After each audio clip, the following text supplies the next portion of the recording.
إن هذه أمتكم أمة واحدة وأنا ربكم فاعبدون۔ وحدت امت کیوں ضروری ہے؟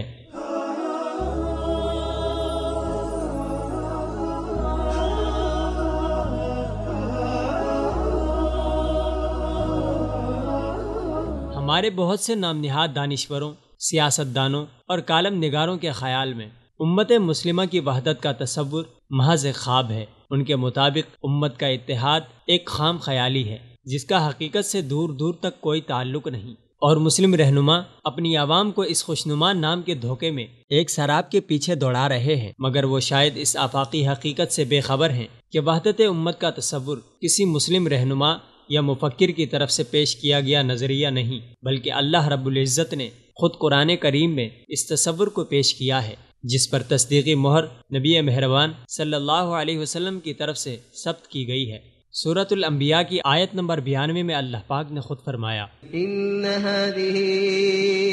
امتكم امة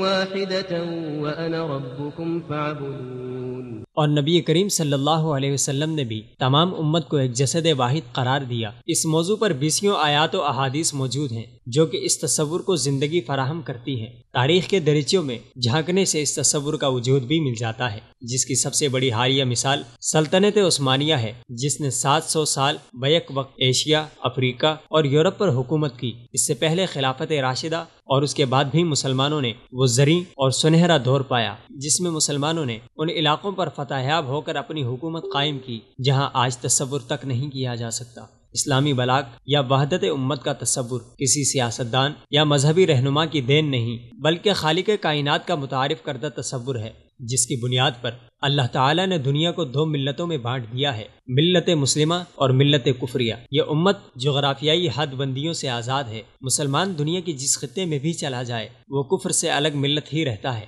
رنگ، زبان، نسل، خاندان، برادری، قومیت، وطن اور ملک کی بنیاد پر خود کو بانٹنے والے مسلمانوں کے لیے لمحہ فکریہ ہے، کیونکہ اللہ تعالیٰ کے ہاں کوئی بھی ان بنیادوں پر عزت نہیں پاتا، بلکہ اللہ کے ہاں ہر مسلمان کی برتری کا معیار تقویٰ ہے۔ وحدت امت کا عملی نمونہ غزوہ بدر میں دیکھنے میں آیا، جب صرف مذہب کے نام پر باپ بیٹے کے، بھائی بھائی کے اور ماموں بھانجے کے خلاف سفارہ ہوا۔ مسلمانوں نے اپنے ہی ہم وطنوں سے اسلام کی بنیاد پر جنگ کر کے اس نظریے کو امر کر دیا، اور اسی جنگ میں حضرت ابو عبیدہ ابن الجراح نے اپنے والد کا سر قلم کیا، اور حضرت عمر رضی اللہ تعالی عنہ نے اپنے ماموں عاص بن وائل کو جہنم رسید کیا۔ نبی کریم صلی اللہ علیہ وسلم نے اسی نظریے کے تحت اپنے قبیلہ قریش کے سردار ابو جہل سے جنگ کی، اور روم و حبشہ جیسے دور دراز ممالک سے آنے والے بلال حبشی اور سہیب رومی کو اپنا لیا۔ تاریخ گواہ ہے کہ مسلمان الگ الگ علاقوں اور سلطنتوں پر حکمرانی کر کے وحدت سے محروم ہو کر ہمیشہ کمزور حاکم بنے۔ مسلمانوں کو سلطنت عثمانیہ کے خاتمے کے بعد وہ عہد رفتہ کی شان و شوکت دیکھنے کو نہیں ملی، جبکہ چارلی ہیبڈو پر حملے کے بعد فوراً ہی کفر مجتمع ہو کر ہم سب چارلی ہیں کا نعرہ لگا دیتا ہے۔ قابل غور بات یہ ہے کہ مسلمان ممالک کے پاس اپنا کوئی پلیٹ فارم یا کوئی ایسی تنظیم یا مشترکہ ادارہ نہیں جو دنیا کے 1.5 ارب مسلمانوں کی ترجمانی کر سکے۔ وجہ یہی ہے کہ ہم نے قرآن کی وحدت امت کے تصور کو اپنے وقتی مفادات کی خاطر یکسر فراموش کر کے اللہ تعالیٰ کی رسی کو چھوڑ دیا ہے، جس کے باعث ہم پر ذلت مسلط کر دی گئی ہے، اور اس سے چھٹکارے کا واحد طریقہ تمام مسلمان ممالک کا امت کی بنیاد پر اتحاد ہے، جو اپنے ممالک میں رہتے ہوئے بھی تشکیل دیا جا سکتا ہے، مگر اس کے لیے نیک نیتی اور عزم مصمم شرط اول ہے۔